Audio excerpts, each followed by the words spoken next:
Chez Technomap, on est concepteur et réalisateur de câblage faisceau proto. Alors, on va travailler sur la partie principalement automobile, c'est notre historique.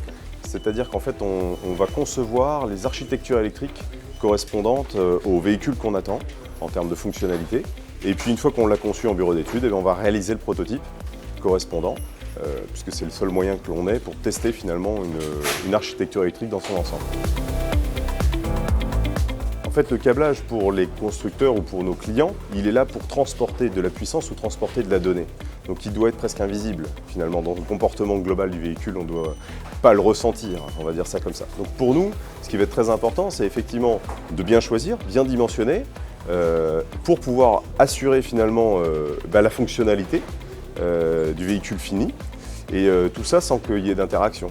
Donc typiquement, on va aller choisir du câble certifié, on va aller chercher du câble sur lequel on est sûr de ne pas avoir d'altération pour que finalement la fonctionnalité attendue soit bien présente. On voit que le monde de l'automobile est en train de pousser très très fort sur des nouvelles technologies. On parle du véhicule électrique bien sûr, mais aussi du véhicule autonome. Toutes ces technologies embarquées complexifient le câblage. Donc aujourd'hui, on peut se rendre compte qu'un véhicule électrique effectivement embarque de la puissance, puisqu'on va parler de véhicules qui font 400 volts, 700 volts embarqués. Mais il ne faut pas se tromper, en fait dans une voiture, ce qui est le plus important, c'est la donnée qui circule, les réseaux de données qui circulent dans les véhicules. Et en fait, aujourd'hui, nous, on a cette problématique d'arriver à marier l'ensemble. Donc ce sont des architectures qui vont représenter 1500, 2000 fils dans une voiture basique. Voilà. Le véhicule autonome, par exemple, c'est 3 fois plus de câbles que ce que l'on fait aujourd'hui. Donc ça veut dire, si on ne change rien, 3 fois plus de poids. Alors forcément, ça va poser un problème à un moment donné. Donc c'est nécessaire que de travailler sur cette technologie-là, parce qu'il y a du poids à gagner, mais pas que. Il y a des questions de place. On est dans un environnement fini, la voiture.